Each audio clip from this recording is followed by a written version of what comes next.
Class 8 এর বন্ধুদের জন্য আজকের এই ভিডিওটি। আগের পার্ট 2 এ আমরা ম্যাথ 6 থেকে 9 পর্যন্ত করেছিলাম এবং পার্ট 1 এ 1 থেকে 5 পর্যন্ত করেছি। সো এই পর্ব দেখার আগে অবশ্যই আগের দুই পর্ব দেখে আসবে এবং পরের পর্ব পেতে অবশ্যই সাবস্ক্রাইব করে রাখবে। সো শুরু করছি। এখন আজকে হচ্ছে 10, যেহেতু আগের পর্বে আমরা 9 পর্যন্ত শেষ করেছি, আজকে হচ্ছে পার্ট 3 অর্থাৎ 10 থেকে 14। শতকরা বার্ষিক যে হারে কোনো মূলধন 6 বছরে মুনাফা মাইনাস মূলধনে দ্বিগুণ হয়, সেই হারে কত টাকা 4 বছরে মুনাফা মূলধনে মাইনাস মূলধনে 2050 টাকা হবে। এখানে তোমাদের একটা কথা বলতেছি যে এখানে তোমরা এই সেম টু সেম একটা অঙ্ক আমরা 7 বা 8 এ করেছিলাম পার্ট 2 এ। তো এগুলো কিন্তু অনুশীলনীর অঙ্ক, আর এগুলো হচ্ছে কি ম্যাথে 2.1 এর অনুশীলনীর অঙ্ক, অর্থাৎ 10 থেকে আজকে 13 পর্যন্ত বা 14 পর্যন্ত করব। সো শুরু করছি। এখানে আমার দুইটা ধাপ আছে, শতকরা এখান থেকে পর্যন্ত একটা ধাপ এবং এখান থেকে এখান পর্যন্ত একটা ধাপ। এখানে আমাদেরকে বিভ্রান্তিকর অবস্থায় ফলানোর জন্য এখানে এরা কি করেছে, এরা এখানে মূলধন ব্যবহার করেছে। এখানে আমরা জানি মূলধনটা কি, মূলধনটা হচ্ছে আসল, অর্থাৎ আসলের অনুরূপ কি মূলধন। সো এখানে ওরা যেন আমরা যেন না বুঝতে পারি এই কারণে ওরা মূলধন ব্যবহার করেছে, যেটা আসলে অনুরূপ। ওকে, তাহলে বলি ফার্স্ট আমরা প্রথম ক্ষেত্রটা আমরা নির্ধারণ করব যে শতকরা বার্ষিক যে হারে কোনো মূলধন 6 বছরে মুনাফা মাইনাস মূলধনের দ্বিগুণ হয়।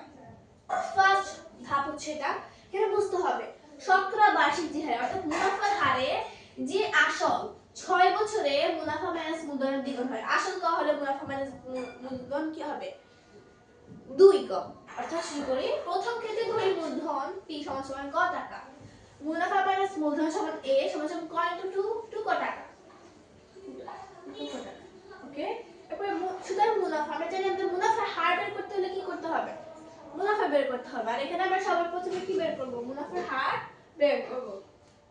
সো এখানে দিচ্ছি মুনাফা বের করব, সুতরাং 2 ক মাইনাস ক ক টাকা। সময় m 6 বছর দেওয়া আছে, সময় 6 বছর।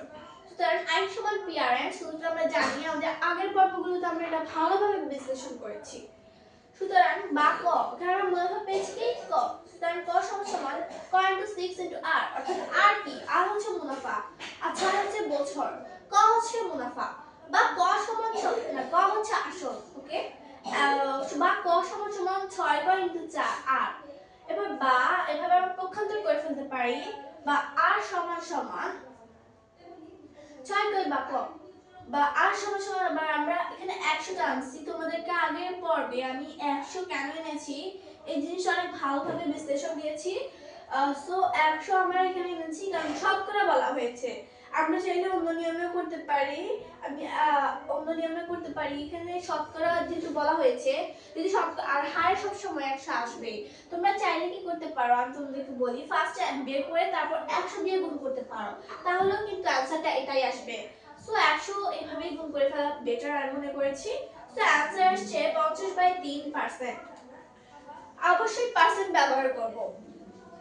এন্ড ফার্স্ট শেষ আমরা মুনাফার হার বের করে ফেলছি। সেই হারে অর্থাৎ মুনাফা যে হারটা পেয়েছি ওই হারে কত টাকা 4 বছরে মুনাফা মাইনাস মূলধনে 2050 টাকা হবে। কত টাকা এখানে কি বের করতে হবে, আসল বের করতে হবে। এবং মুনাফা কি, মুনাফা ক, আসল ক মুনাফা ক বাদ দাও।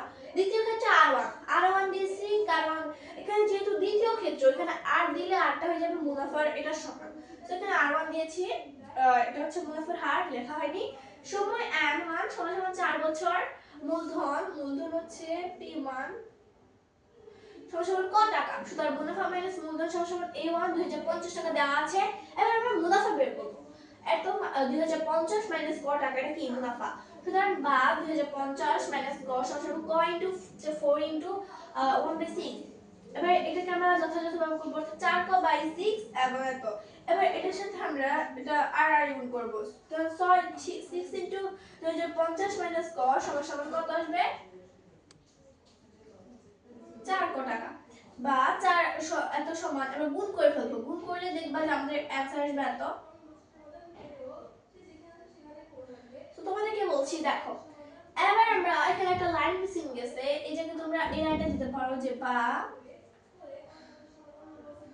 12,300 সমান সমান 6 কো প্লাস 4 কো বা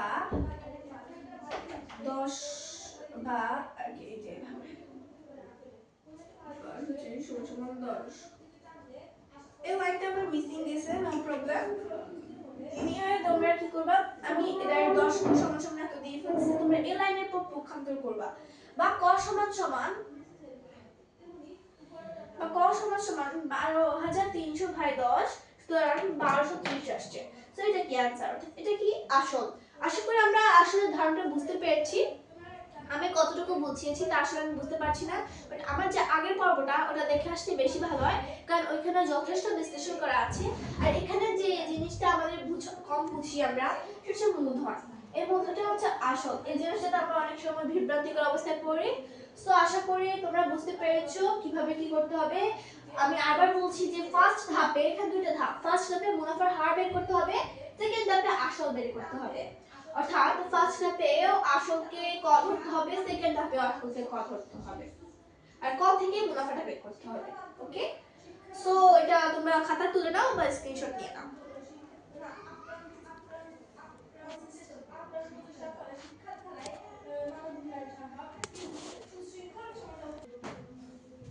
সো হ্যালো, আবার চলে এসেছি তোমাদের মাঝে। এবার নিয়ে এসেছি 11 নম্বর অঙ্ক। সো 11 নম্বর অঙ্ক যেটা হচ্ছে, আমি বলি, বার্ষিক শতকরা 6 টাকা মুনাফায় 500 টাকা 4 বছরের মুনাফা যত হয়, বার্ষিক শতকরা 5 টাকা মুনাফায় কত টাকা 2 বছর 6 মাসের মুনাফা তত হবে। এখানে দুইটা পার্ট, এখান থেকে এখান থেকে এই পর্যন্ত, এটা হচ্ছে একটা পার্ট। সো ফার্স্ট ধাপ, বার্ষিক শতকরা 6 টাকা মুনাফায় 500 টাকা 4 বছরের মুনাফা যত হয়। এখানে বের করতে কি বলছে, মুনাফাটা বের করতে হবে, যত হয়, কিন্তু কত হয় সেটা বলে না, যত হয়। আচ্ছা একটু এখন তোমরা দেখো, এটা অনেক ইজি একটা অঙ্ক যে মুনাফাটা বের করা। মুনাফা আমরা পারি। সো প্রথমে যা আসল কি, পি সমান 500 টাকা, মুনাফার হার 6%। তোমরা আবার মুনাফা 6 দিয়ে বসে থাকো না, পার্সেন্ট সবসময় শতকরা দেওয়া আছে, শতকরা না থাকতো তাহলে 6% দেওয়া থাকতো। তো 3 ভাগে 50, আর সময় অ্যানসার হলো 4 বছর। আমরা জানি আই সমান পি আর আই, তুমি গুণ করে দিব, গুণ করলে আমাদের অ্যানসার আসবে 120 টাকা। সুতরাং দ্বিতীয় পার্ট আসে। এই পার্টে তোমাদের আশা করি সমস্যা থাকার কথা না। দ্বিতীয় পার্টে বার্ষিক শতকরা 5 টাকা মুনাফায় কত টাকার 2 বছর 6 মাসের মুনাফা তত হবে। অর্থাৎ মুনাফাও সেম, তত হবে, মুনাফা সেম, সময় 2 বছর 6 মাস, আর শতকরা এখানে বের করতে কত টাকা, মানে আসলটা বের করতে বলা হয়েছে। বুঝেছো তো, আসলটা বের করতে বলা হয়েছে। সো দ্বিতীয় ক্ষেত্রে মনে করি আসল P1 সমান ক টাকা, আমি জানি দেওয়া না থাকলে কি ক টাকা দিতে হবে, বাট আমরা এখানে চাইলে মুনাফাটাও ক দিতে পারি, বাট দেওয়া দরকার নেই, যেহেতু আই আছে সো মুনাফার দরকার নেই আমি মনে করি। বাট নো প্রবলেম, তুমি সমস্যা নেই, তুমি ক দিলেও হবে, না ক দিলেও হবে, নো প্রবলেম। সো মুনাফার হার আমরা এখানে 5 টাকা, সুতরাং 5%, 105/100, 1/20। সময় এমন 2 বছর 6 মাস। এখানে 1 বছর কি, 1 বছর হচ্ছে আমাদের 12 মাস, তো 2 বছর 6 মাস, 2 প্লাস 12/6, এটা হচ্ছে মানে 1 এর 12 এর অর্ধেক। সো এখানে 2 প্লাস 1/2 বছর। এবার লসাগু করে ফেলবো, আসবে অ্যানসার 2/4 প্লাস 1, সুতরাং 5/2 বছর এটা আসবে। এবং মুনাফা কি 120 টাকা। আমরা জানি আই সমান সমান P1 R1 N1, 120 কয় টু 1/20, 5/2, মানে 5 ক, কারণ 1 গুণ 5 গুণ ক 5 ক, আর নিচে নিচে 2 আর 20 40, অর্থাৎ এবার আড়াই গুণ করব, অর্থাৎ আমরা মনে মনে জানি এখানে নিচে একটা 1 থাকে, সো 1 এর সাথে এটা, এটার সাথে এটা, এটার সাথে এটা গুণ হবে। গুণ হওয়ার পর 40 * 120 সমান সমান কত, 4800, এবং 5 ক, সুতরাং 5 ক সমান সমান 4800। এবার আমরা পক্ষান্তর করে ফেলবো, সুতরাং ক সমান সমান 4800/5, বা ক সমান সমান 960, সুতরাং ক সমান সমান 960, অ্যানসার আসবে 960। এন্ড আসল কি, আসল হবে 960। এত এটা অনেক ইজি একটা অঙ্ক, আশা করি তোমাদের এতে কোনো প্রবলেম থাকা দরকার নেই। যদিও কার প্রবলেম থেকে থাকে অবশ্যই কমেন্ট বক্সে জানাবে, আমি অবশ্যই অ্যানসার দিয়ে দেব। Please screenshot this.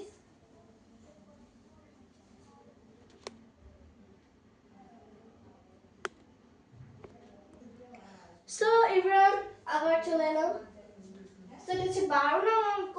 12 নং অঙ্ক আমরা দেখে আসি। বার্ষিক মুনাফা 8% থেকে বেড়ে 10% হওয়ায় তিশা মারমার আয় 4 বছরে 128 টাকা বেড়ে গেল, তার মূলধন কত ছিল?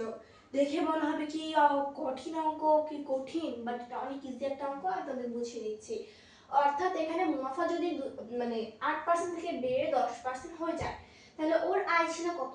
4 বছরে তার এত টাকা বেড়ে গেল, অর্থাৎ তার 4 বছর কত টাকা বেড়ে গিয়েছে, মুনাফার হারে তার এত টাকা বেড়ে গিয়েছে। এখন তার মূলধন কত ছিল? আগে করি অঙ্ক। মুনাফা বৃদ্ধির হার কত বৃদ্ধি পেয়েছে? 2% বৃদ্ধি পেয়েছে, অর্থাৎ 100 টাকা এক বছরে মুনাফা বৃদ্ধি পায় কত? 2 টাকা। আর 100 টাকায় 4 বছরে মুনাফা বৃদ্ধি পায় 4 × 2 = 8 টাকা। ওকে, সো আমরা এটা পেয়েছি যে 100 টাকায় 4 বছরে, মানে 4 বছরে এত টাকা বেড়ে তার মূলধন কত ছিল, মানে 4 বছরের মূলধন সহকারে, মুনাফা সহকারে তার এত টাকা বেড়ে যায়। এখন 4 বছরে তার মুনাফা বৃদ্ধি পায় কত? 8 টাকা মাত্র। তো মুনাফা 8 টাকা বৃদ্ধি পায় 100 টাকায়, মুনাফা 1 টাকা বৃদ্ধি পায় 100/8 টাকায়, তার মুনাফা 128 টাকা বৃদ্ধি পায় 100/8 × 128, বা এটা টাকা কাটাকাটি করলে 16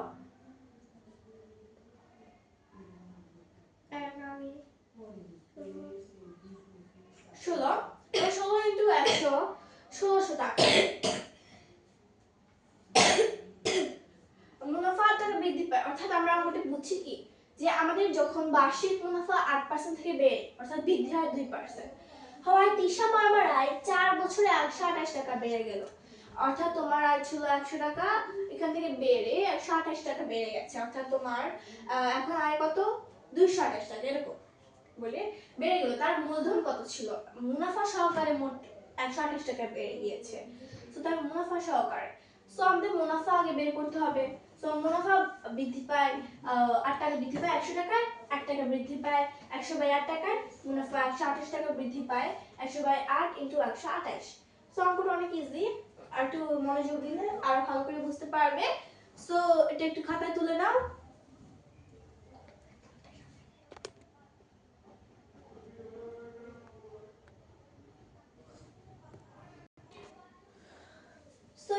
এটা হচ্ছে 13 নম্বর অঙ্ক। সো 13 নম্বর অঙ্ক সমাধান করছি। কোন আসল 3 বছরের মুনাফা মাইনাস আসলে 1578 টাকা এবং 5 বছরের মুনাফা মাইনাস আসলে 1830 টাকা হয়, আসল ও মুনাফার হার নির্ণয় করো। সো দেখতে একটু কঠিন কঠিন লাগছে, বাট অনেক ইজি। এখানে আমাদেরকে আগে 1 বছরের মুনাফা বের করতে হবে। এখানে আমরা মুনাফা কিভাবে বের করব? এখানে মুনাফা বা আসল আলাদা করে দেওয়া নেই। সো এখানে মুনাফাটা বের করব, আমরা চাইলে অন্যভাবেও বের করতে পারি, যে আমরা ইয়া দিয়ে, বাট আমি মনে করি এভাবে বের করাটা ইজি। যে মাইনাস আসল, এটা উল্টো করে ফেলবো, যে মাইনাস আসল, যেহেতু এখানে আগে মাইনাস থাকে আর মুনাফার আগে প্লাসটা থাকে, সো মাইনাস আসল প্লাস 5 বছরের মুনাফা 1830 টাকা মাইনাস আসল প্লাস 3 বছরের মুনাফা 1578 টাকা, মাইনাস বিয়োগ করব, বিয়োগ করলে সো এটা প্লাস হয়ে যাবে, আর প্লাস আর মাইনাসে কাটা কাটা চলে যাবে, এটা কাটা, আর এখানে মাইনাস হয়ে গেলে বড় সংখ্যা থেকে ছোট সংখ্যা বিয়োগ হবে, 2 বছরের মুনাফা 252 টাকা, এটা বিয়োগ করলে 252 আসে। সুতরাং 1 বছরের মুনাফা 252/2, সুতরাং 3 বছরের মুনাফা, তোমরা এখানে 5 দিয়েও করতে পারো চাইলে, তোমরা এখানে চাইলে কি দিয়ে করতে পারো? 5, বাট আমি 3 দিয়ে করছি, অ্যানসারটা 3 দিয়েও ভালো হয়, দুইটা দিয়ে অ্যানসার দিবে, মানে অ্যানসার আসবে এটা। তোমরা ক্যালকুলেটরে হিসাব করতে পারো বা হাতে গুনেও করতে পারো। সুতরাং আসল, আমরা মুনাফা বের করে ফেলেছি আসল, অর্থাৎ তুমি যদি 5 বছর ধরে থাকো সময়, তাহলে তোমার আসল এখান থেকে বের করতে হবে। আর যদি তুমি 3 বছর ধরো, আসল এই জায়গা থেকে বের করতে হবে। তো 1578 মাইনাস 378 টাকা সমান 22 টাকা, এটা কি আসল। একদম মুনাফা বের হয়েছে 378, সময় 3 বছর। আমরা জানি আই সমান PRN, সুতরাং বা 378 সমান 1200 × R × 3, বা 378 সমান 3600 R, বা 3600 R সমান 378, বা R সমান 36/378 × 100, যেহেতু আমাদের মুনাফার হারটা বের করতে হবে। আর 100 নিয়ে আমি অনেক কথা বলেছি যে কেন 100 এসেছে, বিকজ এখানে শতকরা, তাই এখানে 100 এসেছে। বা আর সমান 10.5%, এটা আসবে অ্যানসার। সুতরাং আসল 1200 টাকা, মুনাফার হার 10.5%। তো আশা করি তোমরা এটা অনেক ভালো করে বুঝতে পেরেছো, এবং এর কোনো সমস্যা থাকার কথা না। সমস্যা থাকলেও আমাকে কমেন্ট বক্সে জানাবে, বা অঙ্কটা আবার রিপিট করতে বলবে, আমি অবশ্যই করব। একটু মনোযোগ দিলে তোমরা আরো করতে পারবে। তো এটা খাতায় তোমরা তুলে নাও।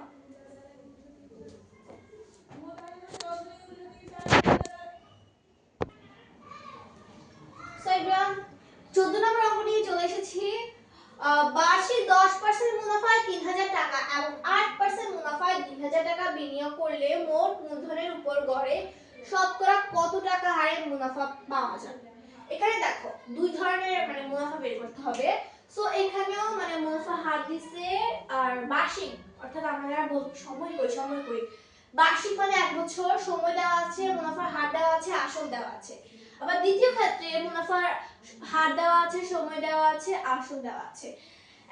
এই দুটো সমাধান করি। প্রথম ক্ষেত্রে আসল P = 3000 টাকা, মুনাফার হার আর 10%, 10/100 = 1/10। সময় n = 1 বছর, I = PRN, I এগুলো বসাই দিব, आंसर আসবে 300। প্রথম ক্ষেত্র শেষ। এবার দ্বিতীয় ক্ষেত্র, আসল P1 = 2000 টাকা, মুনাফার হার R1 = 8% = 8/100, 2/25 ও সময় n = 1 বছর। I1 = P1 R1 N1 বা I1 = 2000 * 2/25 * 1 = এত 160। এন্ড দেন এই জিনিসটা আমরা বুঝছি। এন্ড দেন এর পরের যে জিনিসটা আমি বলি, মোট মূলধনের উপর গড়ে শতকরা কত টাকা হারে মুনাফা পাওয়া যাবে। অর্থাৎ এখানে বলা হয়েছে এই মুনাফাটা, আমাদের যে মুনাফা সময় তো আমরা জানি 1 বছর, মোট মূলধনের উপর আমরা এই প্রথম ক্ষেত্রে এবং দ্বিতীয় ক্ষেত্রে মোট মূলধন অর্থাৎ মোট আসল এবং হারে মুনাফা পাওয়া যাবে। অর্থাৎ উভয়ের, প্রথম এবং দ্বিতীয় ক্ষেত্রে উভয়ের মুনাফা এবং উভয়ের আসল মিলিয়ে মোট গড়ে শতকরা। সো আমরা আসি, মোট মূলধন 3000 + 2000 5000 টাকা আর মোট মুনাফা 460 টাকা আর সময় কিন্তু n2 = 1 বছরই হবে। R2 এখানে আমরা প্রথম ক্ষেত্রে কোনো 1 2 বসে নেই, দ্বিতীয় ক্ষেত্রে 1 বসে এবং তৃতীয় যে ক্ষেত্র, এখানে ক্ষেত্র উল্লেখ করব না, বাট আমরা 2 বসাবো কারণ আমরা n1 দিলে এটা সমান হয়ে যায়। ওকে, আমরা এটা গুণ করে ফেলবো 460, 5000 R2 এটা আমরা পক্ষান্তর করে ফেলবো। তারপর এখানে আমরা 100 আনবো, আমরা তো জানি 100 আনার কারণ অবভিয়াসলি। সো 100 আনলে আমাদের आंसर আসবে এটা। সো আমাদের आंसर হবে গড় শতকরা, গড়ে তো গড় শতকরা আসবে आंसर এটা, গড় মুনাফা 9.2%। আশা করি তোমরা বুঝতে পেরেছো কেন হয়েছে। এখানে তিনটা ক্ষেত্র, ফার্স্টে একটা ক্ষেত্র এন্ড দেন আরেকটা ক্ষেত্র এন্ড আরেকটা ক্ষেত্র। ফার্স্টে তোমরা এটা বের করবা মুনাফা, এন্ড দেন তারপরে দ্বিতীয় ক্ষেত্রে বের করবা, এন্ড দেন তারপর দুইটা উভয় মিলে একটা বের করবা। এটা হচ্ছে আমাদের রিয়েল आंसर। ওকে, আশা করি তোমরা বুঝতে পেরেছো এবং যদি ভালো লেগে থাকে তাহলে সাবস্ক্রাইব করবা। এটা কিন্তু পার্ট 3। পার্ট 4 পেতে অবশ্যই তাড়াতাড়ি সাবস্ক্রাইব করে ফেলবে এবং ফলো দিয়ে আশেপাশে থাকবে। আল্লাহ হাফেজ। স্ক্রিনশট তুলে নাও তোমরা।